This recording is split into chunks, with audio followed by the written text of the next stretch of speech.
এই এসআইআর এর মধ্যে রাজ্যে এসে নাগরিকত্ব নিয়ে বার্তা না দিলেও প্রধানমন্ত্রীর মুখে উঠে এলো হরিচাঁদ ঠাকুর, গুরুচাঁদ ঠাকুর থেকে বড় মার নাম।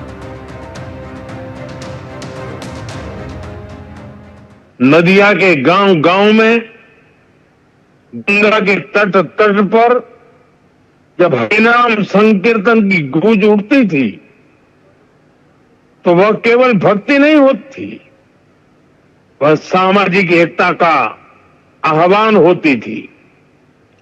हरिनाम दिए जोगोत माताले अमार एकला निताई, यह भावना आज भी यहां की मिट्टी में, यहां के हवा पानी में और यहां के जनमन में जीवित है।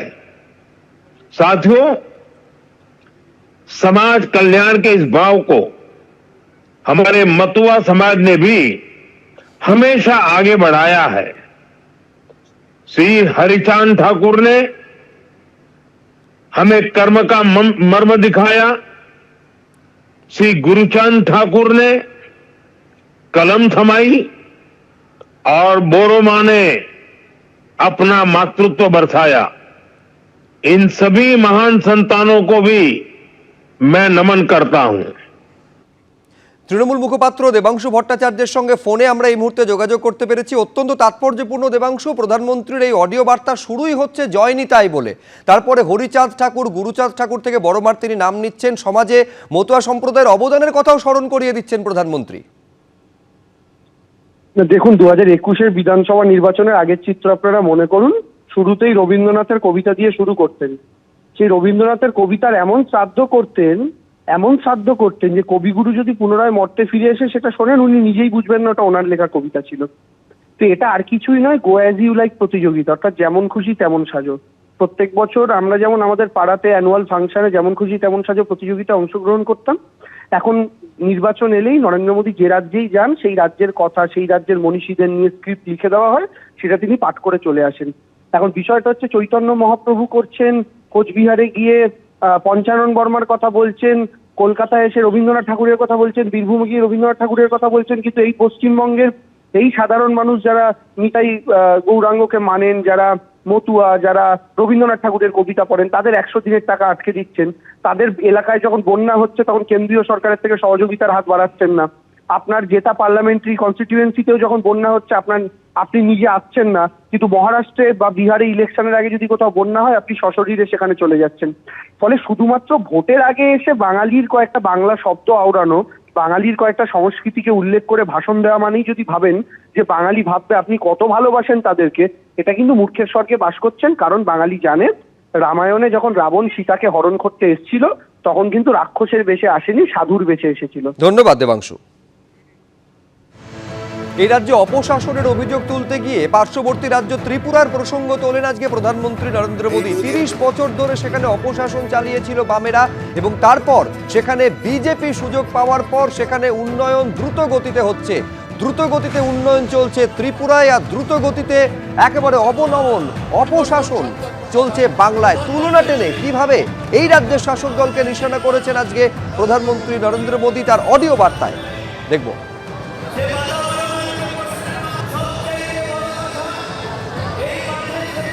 हमारे बगल में त्रिपुरा देखिए, कम्युनिस्टों ने, लाल झंडे वालों ने, लेफ्टिस्टों ने 30 साल तक त्रिपुरा को बर्बाद कर दिया था। त्रिपुरा की जनता ने हमें मौका दिया, हमने त्रिपुरा की जनता के सपनों के अनुरूप त्रिपुरा को आगे बढ़ाने का प्रयास किया। बंगाल में भी लाल झंडे वालों से मुक्ति मिली। आशा थी कि लेफ्ट वालों के जाने के बाद कुछ अच्छा होगा, लेकिन दुर्भाग्य से टीएमसी ने लेफ्ट वालों की जितनी बुराइयां थी उन सारी बुराइयों को और उन सारे लोगों को भी अपने में समा लिया, और इसलिए अनेक गुना बुराइयां बढ़ गई। और उसी का परिणाम है कि त्रिपुरा तेज गति से बढ़ रहा है और बंगाल टीएमसी के कारण तेज गति से तबाह हो रहा है। साथियों, बंगाल को बीजेपी की एक ऐसी सरकार चाहिए जो डबल इंजन की गति से बंगाल के गौरव को फिर से लौटाने के लिए काम करे।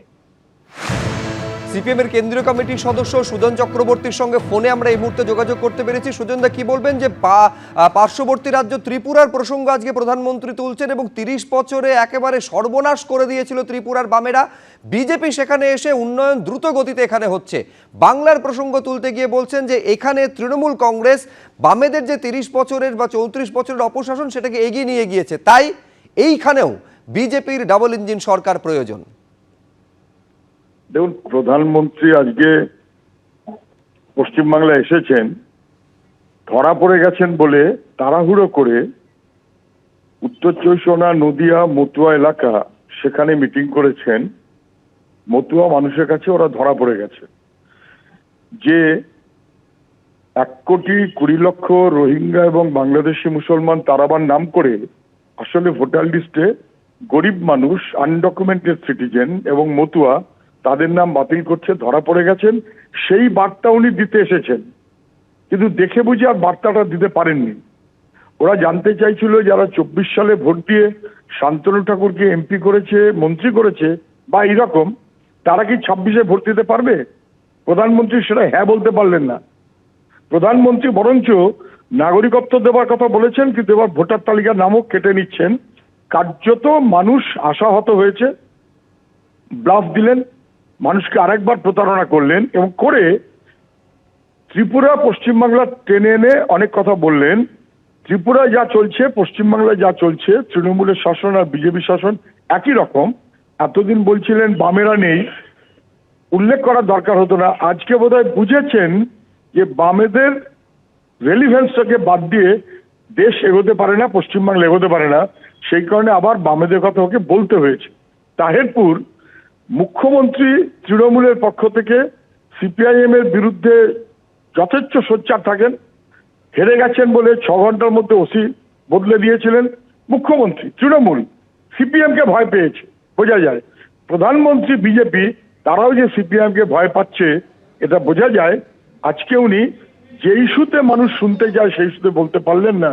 অনেক ধন্যবাদ সুজনদা আমাদের সঙ্গে কথা বলার জন্য। একেবারে ত্রিপুরার প্রসঙ্গ উত্থাপন করে বিজেপি শাসিত ত্রিপুরায় যেভাবে দ্রুত গতিতে উন্নয়ন ঘটছে, তৃণমূল শাসিত পশ্চিমবঙ্গে ঠিক ততটাই দ্রুত গতিতে অবনমন ঘটছে বলে তুলনা টেনেছেন আজকে প্রধানমন্ত্রী। এর উত্তরে কুণাল ঘোষ কি বললেন দেখাবো।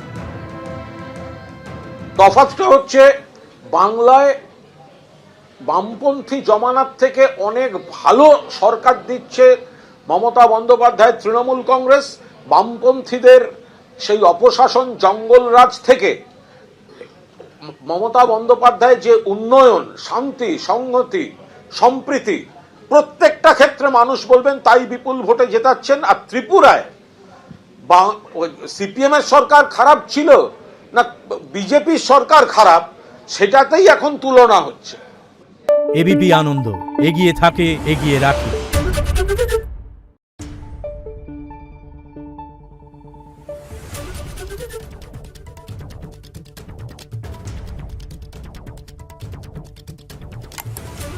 Thank you.